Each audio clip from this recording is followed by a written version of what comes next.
Alors pour commencer cet après-midi, j'avais dans le cœur de vous partager mon témoignage, comment j'ai découvert la miséricorde, comment le Seigneur m'a saisi, comment il m'a permis de plonger dans la miséricorde. Il y a maintenant 37 ans, alors d'abord je suis mariée, j'ai 4 enfants et j'ai 13 petits-enfants. Et il y a 37 ans, notre deuxième enfant et notre première fille est née. Et à la naissance, nous avons découvert qu'elle avait une double paralysie faciale, c'est-à-dire absence et atrophie des muscles et des nerfs faciaux et d'autres problèmes. Voilà. Donc on a décidé avec mon mari que j'arrête de travailler pour pouvoir accompagner notre fille dans les hôpitaux, etc., etc. Je dirais que notre pratique religieuse, notre foi, ma foi, moi j'ai toujours eu soif de Dieu. Je n'ai pas grandi dans une famille particulièrement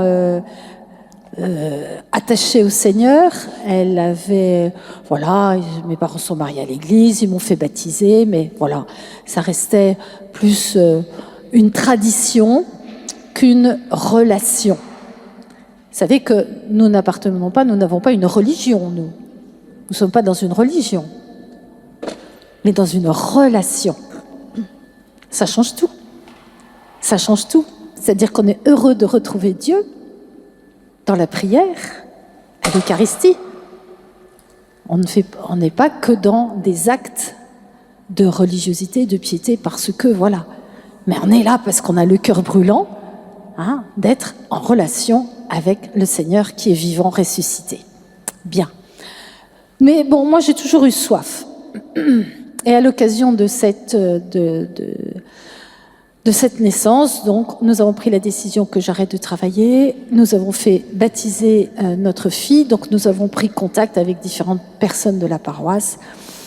Et progressivement, nous avons installé un coin prière à la maison avec une icône. Et puis je me suis mis à prier une fois par semaine, puis finalement tous les jours. Et puis un jour, un matin, 9h10, parce que je m'étais occupée des 2 aînés, et c'est à peu près à cette heure-là que je prenais mon temps de prière.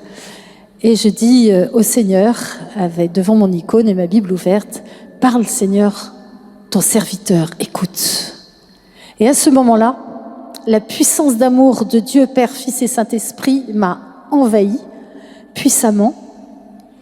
Et je me suis retrouvée, je dirais, pendant un moment, allongée sur ma moquette, percutée par la puissance du Saint-Esprit. Je ne connaissais rien du renouveau charismatique. Je ne savais pas qu'on pouvait tomber dans le repos de l'Esprit. Je ne sais pas si vous savez ce que c'est, mais c'est un moment de visitation profonde du Saint-Esprit qui fait qu'on perd un peu notion et du temps et de l'environnement, mais qu'on est visité par le feu de Dieu à l'intérieur. Et donc, j'ai été là, mais quand je suis revenue à moi, il y a eu plusieurs choses. D'abord, quand le Seigneur m'a visitée, il m'a montré que la souffrance que je pouvais porter intérieurement depuis plusieurs années, elle venait de mon manque de confiance en lui. Et donc, quand je suis revenue à moi, j'ai eu ce désir profond de me confesser. Ça ne m'était pas arrivé déjà depuis un bon moment. Et puis, j'ai eu cette certitude. Mais cette certitude, je ne peux pas vous dire avec plus de force, que Jésus est vivant, ressuscité, qu'il guérit, qu'il libère et qu'il sauve. C'était une évidence, une évidence.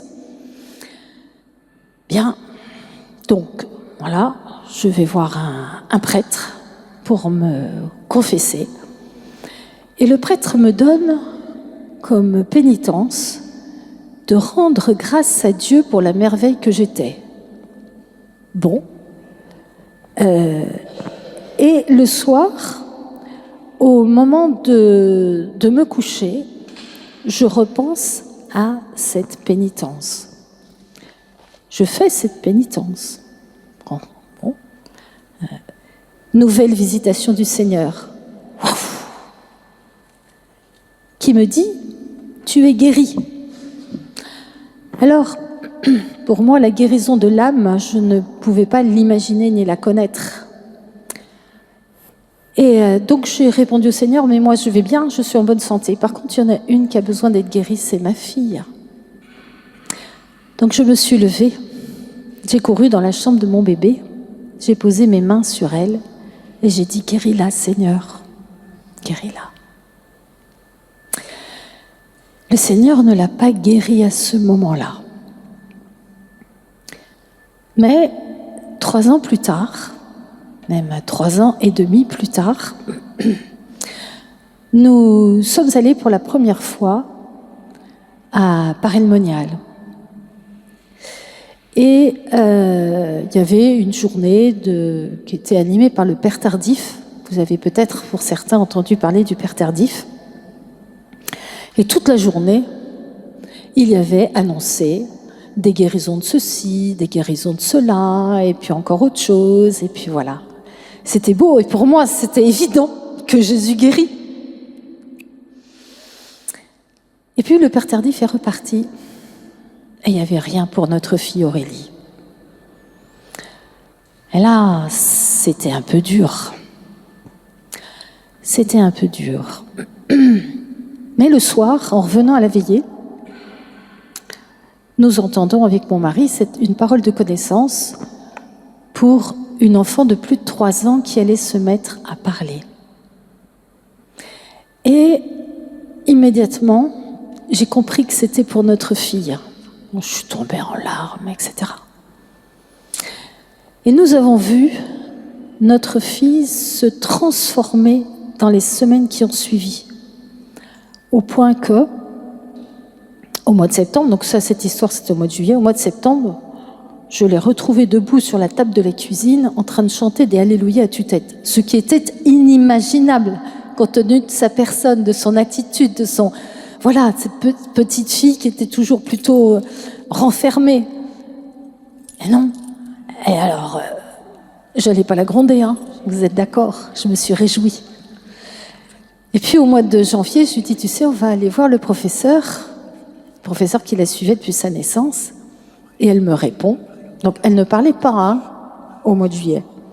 Et elle me répond, moi je le connais, je veux lui montrer que je sais faire de beaux sourires. Et nous rentrons dans le cabinet du professeur, elle se plante devant lui et lui fait un sourire jusqu'aux oreilles. Et le professeur la regarde, il me regarde, il la regarde, il me regarde. Puis il me dit, mais enfin c'est pas possible. Non mais c'est pas possible. Il dit, mais les résultats des examens électriques des muscles et des nerfs faciaux là, que j'ai là sous les yeux me montrent que ce qu'elle fait là, c'est pas possible. En fonction des résultats des muscles et des résultats des examens électriques des muscles et des nerfs faciaux qui avaient été faits plusieurs mois auparavant, donc avant cette histoire, eh bien, c'est pas possible. Alors je lui ai répondu, ben oui, on a fait un pèlerinage cet été. Alors il m'a dit, oui, bon, moi j'entends bien, mais moi je suis médecin. Bon, alors un médecin avec une croix sous la blouse, hein. Sous la blouse, mais quand même, bien. Eh bien, voilà une manifestation de la miséricorde.